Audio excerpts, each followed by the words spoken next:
Hello, everybody. I'm CJ Miller. I'm in my kitchen in Shreveport, Louisiana. Across the Red River is beautiful Bossier City, Louisiana. And yeah, I've been making this roast today. Very slow braising. It's very good. Still very juicy on the inside. What I want to talk about though is why some people, well, actually, I probably should have thought about it, tie some twine around the roast before it cooks. This particular flap, once it cooks, and then uh, the meats and the fats and everything, as they kind of shrink up and lose a little. They once they shrink and they pull up and everything, they get really tight. Uh, these little pockets, these little bits, they tend to open up, right? So, yay, there you go. But also, it's time to cut into this pork, and let's see what we have. Hang on one second. Let me get my utensils. My mouth is like watering.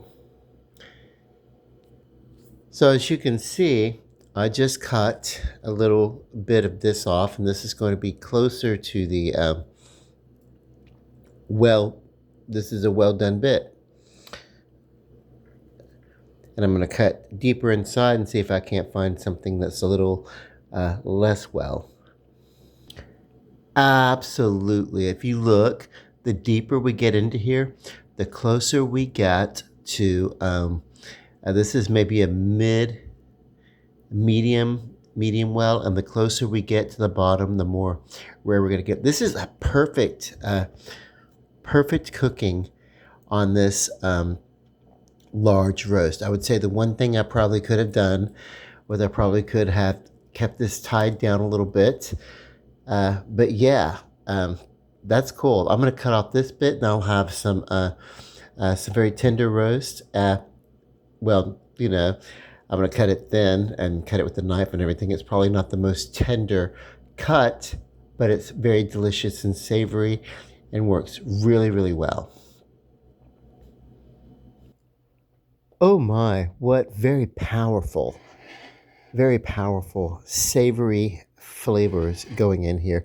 There's rice here. It's after 12:30 a.m. My carb counts have started over, so I can have a little bit of rice and still remain keto. And it's really just an excuse to sop up some of the au jus from the pan. Mm. This is great if you want to do, say, French bread. Make a what do you call it? French dip. Yes. So you would maybe take thin slices of this roast and carve it really thin and put it in a sandwich with Swiss cheese, and especially if you like caramelize some onions inside of the pan or something like that. I didn't have an onion, otherwise I would have loved that. Um, you can use bits of this roast when you're finished having it as a roast. You can chop up bits of it and save it for later, and add it to other things to add flavor. I think I'm going to really enjoy this roast. So let me get in here. Oh, let's taste it. Let me cut some up. And yes, I'm using a paring knife. I like to use a paring knife when I'm cutting a steak rather than a traditional serrated steak knife. But this is really good. Mm.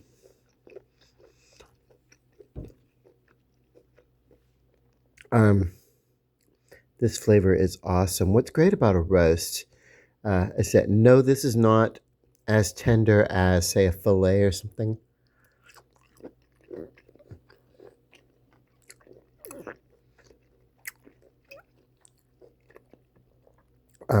Nevertheless, it's very delicious.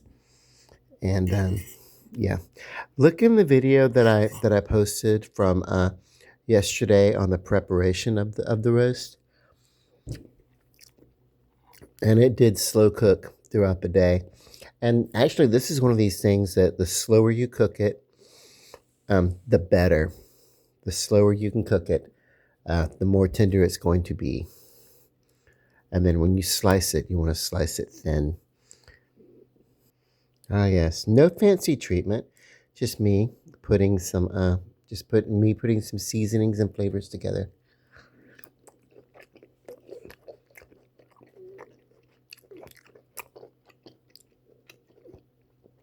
And wow, this is a traditional kind of a tougher cut of beef. But the more tender you cook it, the more slowly you cook it, the more tender it will be, and you can really look up and do a lot of versatile things. This is great in soups. It's great. It's actually great as a roast, just like this. But yeah, sandwiches makes great sandwiches.